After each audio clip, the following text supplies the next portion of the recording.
Hello there, Stephen Baker here, and we're really starting another week's little Bible teaching session about the book of Titus. And we've been looking through chapter 1 to see why the Apostle Paul left Titus in the island of Crete and what he was seeking to do there. Now, it was a tough task that he was given. We've been thinking about some of that in relation to the type of people who had been left whom Titus had been left to deal with.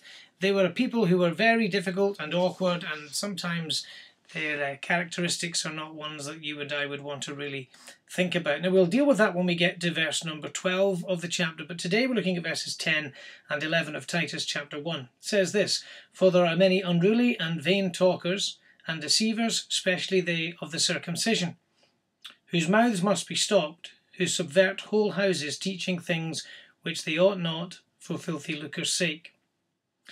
We just left a section last week where we looked at what an overseer and an elder should be able to do, the qualifications and therefore their capability coming out of that. When we come into verse 10 of the chapter, we find that the reason why the elder has to be capable to handle the word of God, to teach sound doctrine, is for this reason. There are many people, says the apostle, who are unruly, vain talkers and deceivers. And he says, sadly, there's an especial preponderance of this type of person amongst those who are from a Jewish background. Now, that was a very sad thing that he had to say. Let us just think about those three categories that he talks about. He talks about people who are unruly.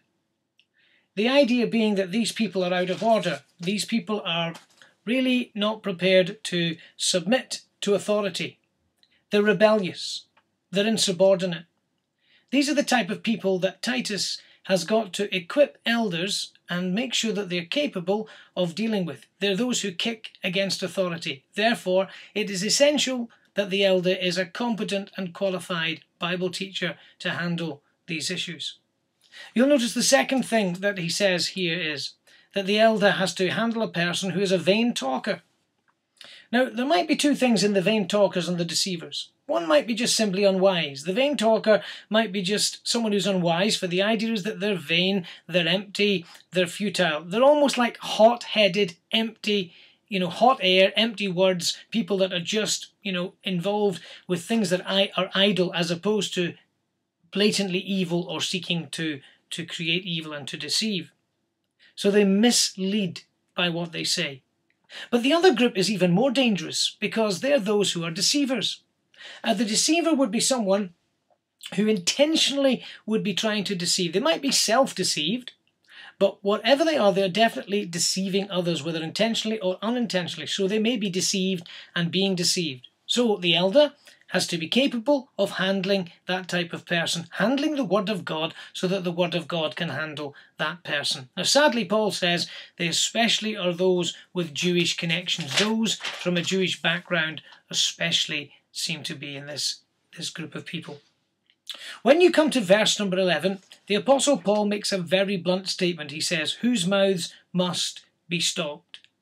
He's really saying there that these people cannot be allowed to continue to promote their false teaching. They cannot continue to propagate their false doctrine. Why? Because they subvert whole houses.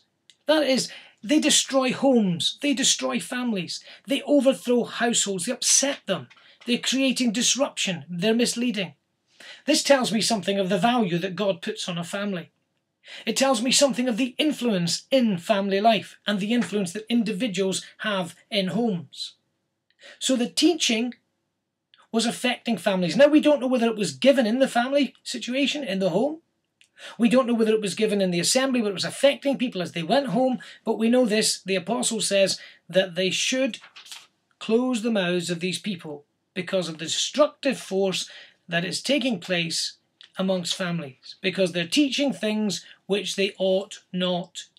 They're teaching things that are wrong, things that are not biblical, things that are not given by the Spirit of God, things that are not good for the people of God. This teaches me a number of things about the responsibility of an elder. An elder should be aware of what is being taught amongst God's people. So he should be aware of it, conscious and aware. An elder is responsible for the input of teaching into the local church. So he's responsible for the teaching that takes place, and an elder should be aware of teaching that might take place out of the regular church gatherings. Now, you may debate all day as to whether you think any teaching should take place outside of regular church gatherings. It would be a difficult one to establish, but I know this, that the Apostle says in the book of the Acts that I taught you publicly and from house to house. Teaching will take place at home whether we like it or not, whether formally or informally, but the elder should be aware, number one, of what is being taught, number two, of he should be able to control the input of teaching in the local church, and number three, should be aware of teaching that might take place out with the church. Now, one of the sad features of these people is it says they teach things which they ought not for filthy lucre's sake. They were looking for advancement. They were looking for some commercial benefit for themselves. They were dealing shamefully and doing something that was dishonest and wrong. So that was the motive, we take it, behind their teaching. The motive was they were looking for benefit to themselves. So when it comes to teachers, this would teach us this, that not only is good teaching required, but trustworthy teachers. Those who are free of corruption, not self-seeking, not in it for the money, men of high integrity. A number of lessons from these two verses then. We're learning from these verses that there are out there people who are rebellious, people who are empty, and people who are deceiving. Rebellious, vain, empty, futile people, and those who deceive others. We find that there are people who are affecting houses and families and households, and we find that they're teaching wrong things and they're doing it for wrong reasons. The elder has a big job in his hands. He's a responsibility to care for the church of God. He's a responsibility to provide for the people of God. He's a responsibility to feed them and ensure that the feeding they receive is for their benefit. I hope as we've looked at verses 10 and 11, that would be a benefit to us as we think about the work of an elder, as we think about the dangers out there, as we think of the provision that God has made to protect his people as well as to feed them.